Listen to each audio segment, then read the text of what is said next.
என் நெஞ்சில் குடியிருக்கும்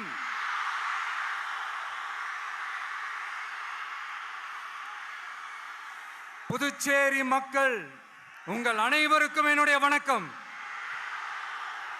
வணக்கம் வணக்கம். எல்லாரும் எப்படி இருக்கீங்க?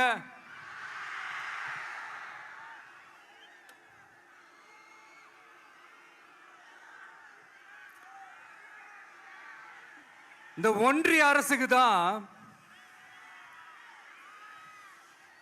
தமிழ்நாடு ஒரு தனி மாநிலம், புதுச்சேரி ஒரு தனி யூனியன் பிரதேசம். அவங்களுக்கு தான் தமிழ்நாடு தனி, புதுச்சேரி தனி, இப்படிலாம் இருப்பாங்க. ஆனா நமக்கெல்லாம் அப்படி கிடையாதுங்க. நாமெல்லாம் வேறு வேறு கிடையாது. நாம் எல்லாரும் ஒண்ணுதான்.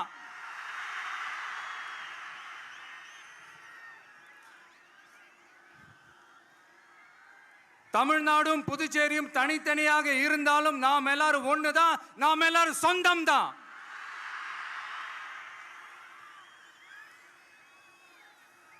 வேற வேற வீட்டுல, வேற வேற ஊர்ல, வேற நாட்டுல, வேற ஸ்டேட்ல இருக்கிறதுனால நாம் எல்லாரும் சொந்தங்கள் இல்லைன்னு ஆயிட முடியுமா? அது எப்படி முடியும்? இப்ப பாத்தீங்களா, ஒருத்தருக்கு ஒருத்தர் பார்த்துக்கும் போது அந்த பாச உணர்வு, அதுதாங்க. அது மட்டும்தான். அது இருந்துட்டாலே போதும், வேற எதுவுமே தேவையில்லை.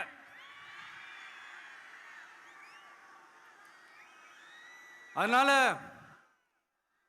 தமிழ்நாடு, புதுச்சேரி, கேரளா, கர்நாடகா, ஆந்திரா மட்டும் இல்ல, உலகத்துல எந்த மூலையில நம்ம வகைரா இருந்தாலும் அவங்க எல்லாருமே நம்மளோட உயிர் தான். அவங்க எல்லாருமே நம்மளோட உறவு தான்.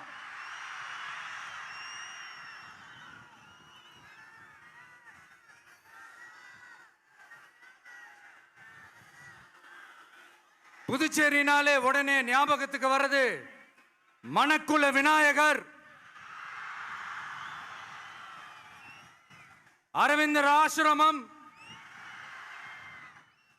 வில்லியனூர் மாதான் சொல்லி இவங்க எல்லாரும் ஞாபகத்தில் வருவாங்க. அது மட்டும் இல்ல, மகாகவி பாரதியார் அவர்கள் இருந்த மண், பாவேந்தர் பாரதிதாசன் அவர்கள் பிறந்த மண்.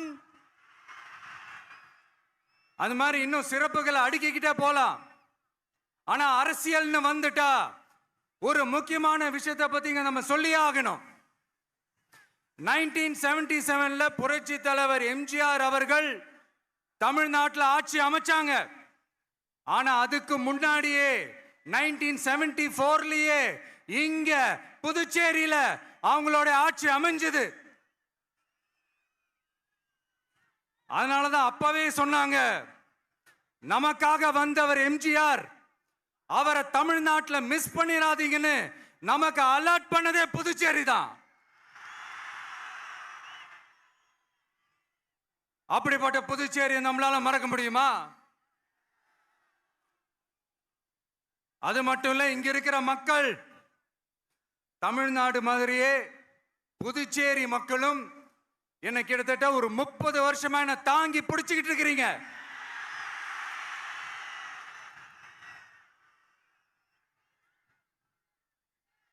அதனால இந்த விஜய் தமிழ்நாட்டுக்கு மட்டும்தான் குரல் கொடுப்பான்னு நினைக்காதீங்க.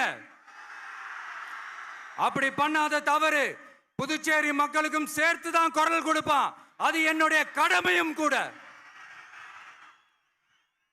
அதனாலதான் இங்க நீங்க ஃபேஸ் பண்ற பிரச்சனைகளை பத்தி இன்னைக்கு நான் பேசுறதுக்காக வந்திருக்கிறேன். அது மட்டும் இல்ல, இந்த புதுச்சேரி கவர்மெண்ட்டை பத்தி நாம சொல்லியே ஆகணும். இது டெஃபினட்டா தமிழ்நாட்டில் இருக்கிற மாதிரி நம்ம திமுக கவர்மெண்ட் மாதிரி கிடையவே கிடையாது.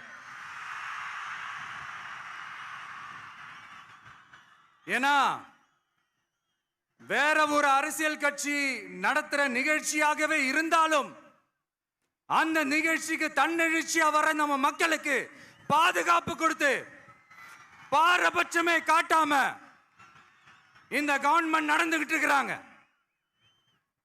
அப்படிப்பட்ட இந்த புதுச்சேரி கவர்மெண்ட்டுக்கும் நம்ம புதுச்சேரி சிஎம் சார் அவர்களுக்கும் இந்த நேரத்தில் என்னுடைய மனப்பூர்வமான நன்றிகளை தெரிவிச்சுக்கிறேன். இத பார்த்தாவது தமிழ்நாட்டில் இருக்கிற அந்த திமுக கவர்மெண்ட் கத்துக்கிட்டா நல்லா இருக்கும்.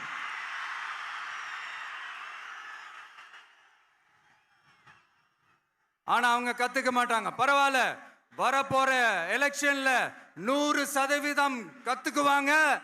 அத நம்ம மக்கள் பார்த்துக்குவாங்க.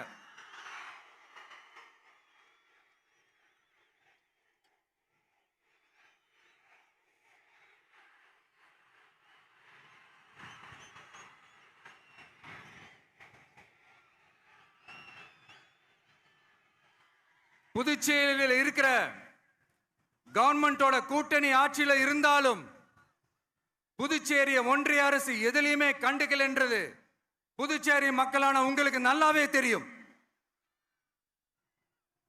மாநில அந்தஸ்து கோரிக்கையை மட்டுமா கண்டுக்கல, இங்க வளர்ச்சி ஏற்படவும் துணை நிக்கவே இல்லைன்னு கேள்விப்படுறோம்.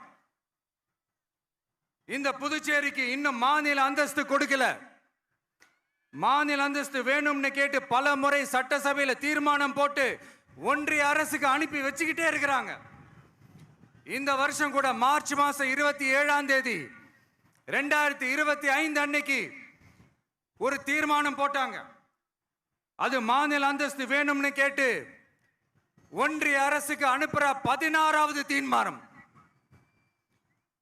புதுச்சேரி காரைக்கால் பகுதிகளில் மூடப்பட்ட 5 மில்கள், பல்வேறு தொழிற்சாலைகளை மீண்டும் திறக்கிறதுக்கு இதுவரைக்கும் ஒரு துரும்ப கூட கிள்ளி போடல. பல்லாயிரக்கணக்கான இளைஞர்களோட வேலை வாய்ப்புக்காக எதையுமே செய்யல.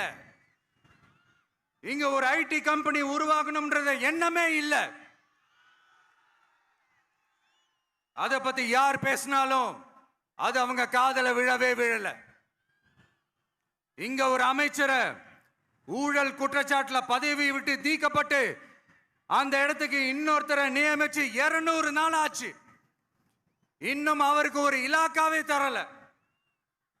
இந்த செயல் சிறுபான்மை மக்களை அவமானப்படுத்துறதுன்னு அந்த மக்களே சொல்றாங்க. புதுச்சேரியோட முக்கிய அங்கமாக இருக்கிற காரைக்கால், மாகே, ஏனாம் பகுதிகளில் எல்லாம் முன்னேற்றமே இல்லைன்னு அந்த பகுதி மக்கள் சொல்லிக்கிட்டே இருக்கிறாங்க. குறிப்பா காவிரியோட கடைமடை பகுதியான காரைக்காலை மொத்தமா கைவிட்ட மாதிரி தான் இருக்குது. இது எல்லாமே முன்னேற்றம் அடையணும். டூரிஸ்ட் பிளேஸ் ஆன புதுச்சேரியில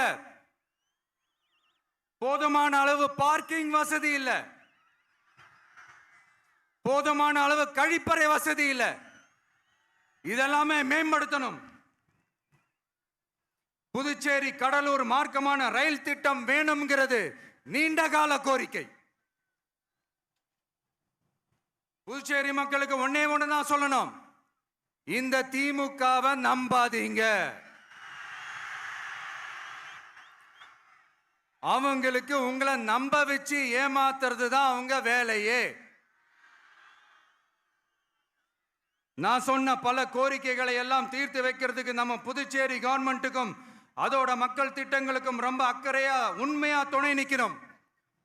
தமிழ்நாட்டை ஒதுக்குற மாதிரி புதுச்சேரியும் ஒதுக்க கூடாதுன்னு நாங்க கேட்டுக்கிறோம்.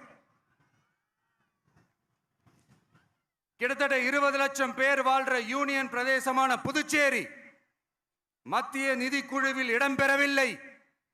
அதனால் மாநிலங்களுக்கான நிதி பகிர்தல் அடிப்படையிலும் யூனியன் பிரதேசங்களுக்கான நிதி பகிர்தல் அடிப்படையிலும் புதுச்சேரிக்கு நிதி ஒதுக்கப்படுவதில்லை. அதனால ஒவ்வொரு ஆண்டும் புதுச்சேரிக்கு தோராயமாகவே மத்திய அரசு நிதியை விடுவிக்கிறது. அந்த நிதியும் அரசு ஊழியர்களின் சம்பளம், ஓய்வூதிய தொகை உள்ளிட்ட திட்ட செலவுகளுக்கே சென்று விடுவதால் மீத தேவைக்கு வெளிச்சந்தையிலும் கடன் பத்திரங்களை கடன் வாங்குகிறது புதுச்சேரி. இந்த நிலைமை மாறணும்னா ஒரே வழி, மாநில அந்தஸ்து நம்ம புதுச்சேரி மக்களோட பல்லாண்டு கால கோரிக்கை. புதுச்சேரிக்கு போதுமான நிதி வரத்து இல்லாததுனால வெளியே கடன் வாங்க வேண்டியதா இருக்கு. புதுச்சேரியோட கடனை குறைச்சு தற்சார்பு பொருளாதாரத்தை வளர்த்தெடுக்க திட்டங்கள் வகுக்கப்பட வேண்டும். மாநில அந்தஸ்து வாங்கினா மட்டும் போதாது இல்லையா, தொழில் வளர்ச்சியும் தேவையாச்சே. புதுச்சேரி தென்னிந்தியாவின் முன்னணி இண்டஸ்ட்ரியல் ஹப்பாக மாற்ற எல்லா முயற்சிகளும் எடுக்க வேண்டும்.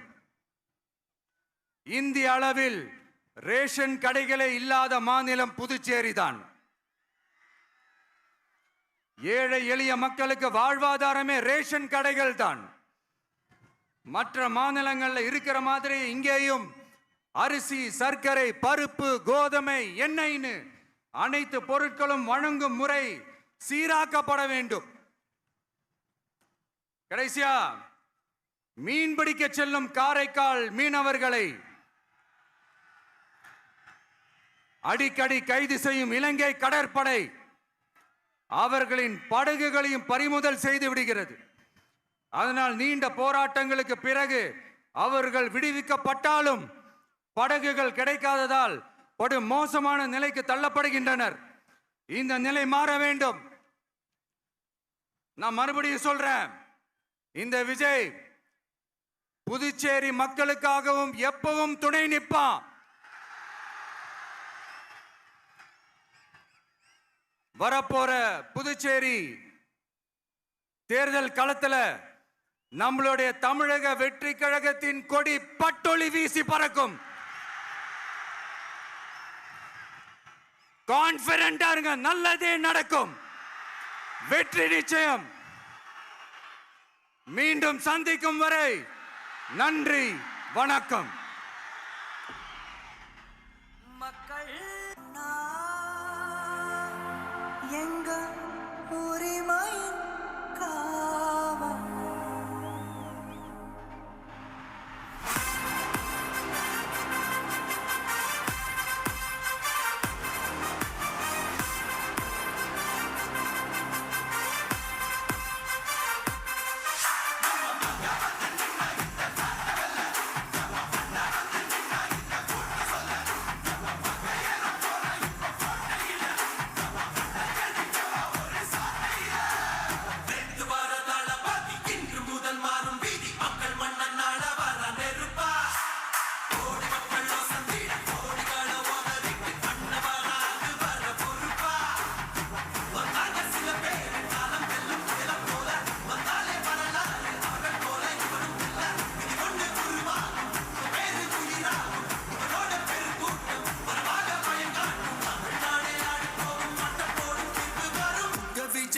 விஜய் உயிரன வரனா